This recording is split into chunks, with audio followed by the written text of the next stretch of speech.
Eringiz sizni sevmasligining 3ta belgisi. Birinchi sababi erkak kishi e'tiborsiz qolganini izhor qilishni boshlaydi. Ya'ni uyga kech keladi, xotini bilan suhbat qilmay qo'yadi. Uy ro'zg'ordagi ba'zi bir yumushlar qiziqtirmay qo'yadi. Har doim uyga keladi bir xil hayotda va xotini vaqt ajrata olmayapti eriga.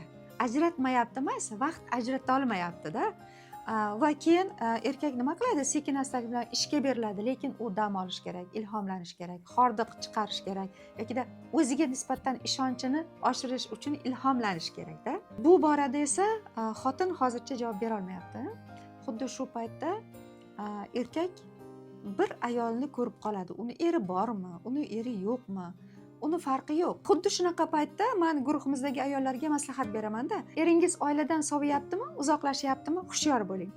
Demak, siz nimanidir yo'qotayotgansiz va siz buni ushlab qolish imkoniyatiga hozir egasiz deyman.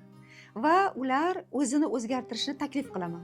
Qiziqarli ayol bo'lishga harakat qilishini o'rgataman. Siz qiziqarli ayol bo'lsangiz, eringiz har doim men ularni diqqat markazida ekanman deydi. Va shuning uchun ham ular o'sishda, rivojlanishda va sizni oilangizni yanada yuksaltirishga harakat qiladi. Yanada go'zalroq qilishga, sizni imkoniyatlaringizni, ya'ni ayolini imkoniyatlarini kengaytirib berishga harakat qiladi. Shuning uchun qiziqarli ayol bo'lishdan charchamanglar deb maslahat beraman. Ikkinchi sababi esa eringiz sizni ayblashni boshladimi? Kamchiliklaringizni yuzingizga solishni boshladimi? Kichkinagina kamchilikni ham katta bir muammo qilib urush chiqaryaptimi? Bilingki, bu signal. Demak, siz uni fikriga, siz uni ishlariga e'tiborsiz bo'ldingiz va eringizni e'tiborsiz qoldirdingiz. O'zingizni muammolaringiz bilan, uy yumushlaringiz bilan band bo'lib qoldingizmi? Demak, eringiz sizdan sovishni boshladi. Bu signalni sezgan guruhimiz ayollariga aytamanki, e'tiborli bo'ling. Albatta fikrlariga qiziqing, ishlarida nima bo'layotganligini qiziqing va unga ilhom bering. Ya'ni siz zo'rsiz dadasi, siz oldin ham eplagansiz, bundan keyin ham eplaysiz deb turish. Sizni ayblayaptimi? Sizni urishyaptimi? Sizga tanbehlar beryaptimi? Siz o'z ustingizda ishlashingiz kerak. O'zingizni qadringizga yetishni bilishingiz kerak. Ichki holatingizni o'zgartirishingiz kerak va qadringizni bilishingiz kerak. Va aynan mana shu narsalarni ayollarga o'rgataman. Uchinchi muhim sabablardan biri esa turmush o'rtog'ingiz tungi munosabatlardan chekinish. Turmush o'rtog'ingiz sizni tungi munosabatga taklif qilmay qo'ydimi? Va kelib, bolalarini birpas o'ynatib yotib oldimi yoki bahonalar qildimi, kerak emasmi tungi munosabat unga? Bilingki, bu katta signal. Chunki u qayerdandir to'yinib kelayotgan bo'ladi. Shuning uchun ham siz qiziqtirmay qolgan bo'lasiz. Darhol siz buni sezib olishingiz kerak. Darhol uyg'onishingiz kerak. Tungi munosabatlarga istagingizni bildirishingiz kerak. Tungi munosabatlarda xuddi yorqin yulduzday bo'lishingiz kerak va ko'zlarini qamashtirishingiz kerak. Chunki u ko'zlar sizdan boshqani ko'rmasligi kerak. Eng muhim sababi o'zi shu.